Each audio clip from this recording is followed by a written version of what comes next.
Hello again and welcome back to Boxes and Bubbles. Today we're taking a look at Robin and Batman #1, published by DC Comics.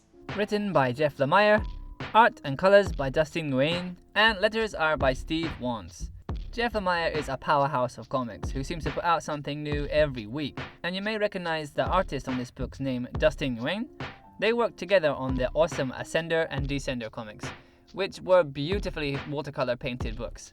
Actually, before I got really hardcore into reading comics, Descender was one of the ones that I checked out, based mostly on the art, and it is gorgeous. Jeff Lemire's writing is, as always, awesome in this book too, so the two things come together to make something I think is really special. This book is set when Dick Grayson is in his early days being Robin. As always, I'm not going to spoil the major plot points for you, but this one is mostly about the relationships between Batman, Alfred, and Dick Grayson. So really, the spoilers in this book would be kind of motivations or key emotional moments, which makes it easy for me to skirt around them. So don't worry, though I can give you a lot of the plot of this book, what really matters is the emotional parts. Briefly at the beginning of the book, we're seeing a glimpse into Dick Grayson's diary, his journal. And the writing in there is a bit melodramatic and a bit angsty, but given that he is really going through some things, I think it's fair enough. As I mentioned just a moment ago, the crux of this book is the emotional impact of it, and its examination of the characters. So I thought this was kind of apt for the stage of life that he's at, and the kind of things that he's going through. We don't linger on that for long though, and we're straight into an action sequence, with Robin fighting against some guys who are stealing meat from the back of a truck. Seems like a pretty low-level crime. At first he seems to be holding his own pretty well, but the whole time he's getting advice from Batman via an earphone in his ear. Soon he gets into a bit of trouble, and Batman says that he's going to come and intervene. And Dick doesn't like this. He says, "No, I can do this." And in that in-between time of Batman saying that he's coming and arriving, Dick manages to take the guys out. So he's feeling a bit cocky. He feels like he's succeeded, and he feels like he's shown Batman that he's capable. When Batman shows up and steps out of the Batmobile was one of my favorite moments of this book. Look at this picture. This is so cool. This is the coolest, most beautiful looking Batman I've ever seen. And I don't generally like Batman, but I really like how he's drawn in this. How dark and inky he is up in this top picture, and then down here in the bottom, all these kind of white parts of the cloak make it seem really sleek and really shiny. It's maybe the first time I said that Batman actually looks cool. I really love this style, it's beautiful. And that's all thanks to Dustin Nguyen using watercolors, which is not something I think is generally done very much in comics. It can be done digitally, so I decided to look up how Dustin Nguyen makes his comics, and yeah, I found out he does it all by hand. These are all watercolor paintings that he did. These are amazing. So as I said before, Dick's feeling a bit cocky, and Batman shows up in the Batmobile and says, "I told you to abort the mission." And he replies, "And I told you I totally had this under control." "Did you?" says Batman, throwing a batarang at somebody getting out of the truck with a gun. And that pretty much encapsulates what's going on for the majority of this book. Dick Grayson feels like he's ready. He wants to be Batman's sidekick, and he wants to be going out on missions. And Batman says he isn't ready for that yet. He doesn't want to have an underprepared person join him on the missions and get in trouble, but Dick's a teenager. He wants his feelings of independence, and he wants to be ready. And in this case, being cocky would have gotten him into trouble if Batman hadn't arrived. And so it's kind of a double whammy of annoyance for him. Firstly, that Batman intervened at all, and then secondly, that Batman proved himself right. He wasn't ready. And now look at Batman at the bottom of this page. He looks so cool. I've often said that Batman is actually the worst character in Batman. I really like Gotham, and I like Nightwing, I like Batgirl, I like Joker, I like Harley Quinn, I like Ivy, I like Miracle Molly. There are so many cool characters in the city of Gotham, and I read a lot of Batman books, but Bruce Wayne, Batman himself, has never been a character that I liked or thought was cool. Until now. But there's just something about the colors and the way it's drawn here that makes him look so cool to me. That's pretty high praise coming from me. And now the dynamic between Batman and Dick Grayson kind of changes a bit. At first, Batman was kind of training him. He was like his teacher. But now as they get in the car, it's an awkward silence. Like when you did something wrong and your parents are angry at you, but they just don't know how to initiate the conversation yet. And what's really cool is this page turns red. It just feels oppressive. You know that feeling where you know something's about to boil over, and one of you is going to say something first, and nobody's speaking, and then Dick tries, he says, "But," and Bats just says, "Don't." And they go back to sitting in silence. And there's a great scene here when they get back to the Batcave. Alfred is like the other parent. He's asking how everything went, and it sets off the argument between Bruce and Dick. Dick says that he would have been fine and that he didn't need Batman's help, and Batman explodes back at him that he needs more training and he's not ready yet. Alfred tries to interject and Batman tells him to be quiet, and then Dick storms off. At this point, Batman says to him, "Your behavior is only proving me right, having a tantrum like a damn child." But Batman is the one who's raising his voice at a young man. So I think kind of everybody's in the wrong here, apart from poor Alfred. After Dick storms off, Batman and Alfred have a talk to each other. And Alfred knows exactly what Batman's gonna say, and they have kind of a back and forth, just like a couple of parents would when their kid storms out of the room. The next day, Alfred comes to pick up Dick from school and actually says something I've never heard said before. He calls him Richard, and I have never thought of that myself.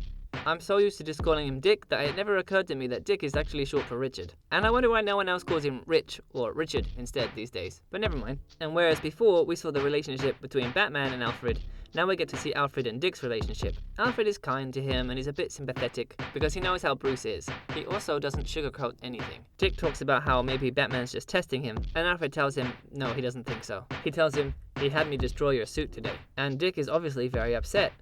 He runs home to his room and decides he's going to make this costume that he'd been designing for himself in his notebooks at school. What I like about this particularly is that I always thought the OG Robin outfit was really weird, and that next to Batman it stuck out like a sore thumb. This book gives us a really good reason that it looks that way. So while Robin's home doing that, Batman is going out and we get this gorgeous page of him swinging through Gotham. I've always thought Dustin Nguyen's art is beautiful, but this is my favorite stuff he's ever done. I really like this style being applied to Batman. The combination of Dustin Nguyen and Batman are not necessarily things that I would have put together myself, but now that I see it, it works so perfectly. As he's swinging through Gotham, he's thinking to himself about the meat truck robbery they stopped the other night.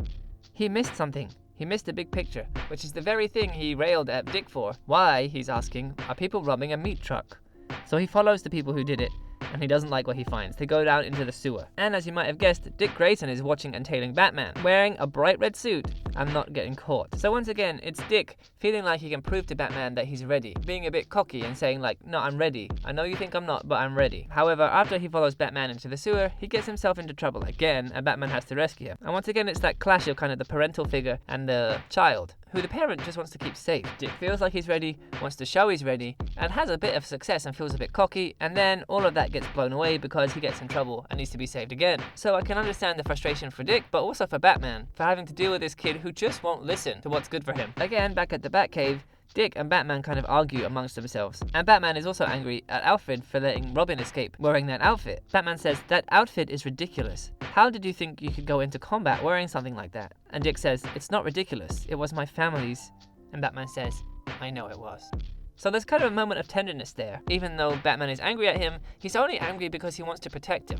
And when it comes down to a moment that Dick is feeling vulnerable, Batman goes a bit softer on him for a second. But let's go back for a moment. In the sewer, Dick got caught by Killer Croc, who's living in the sewer and being brought stolen meat.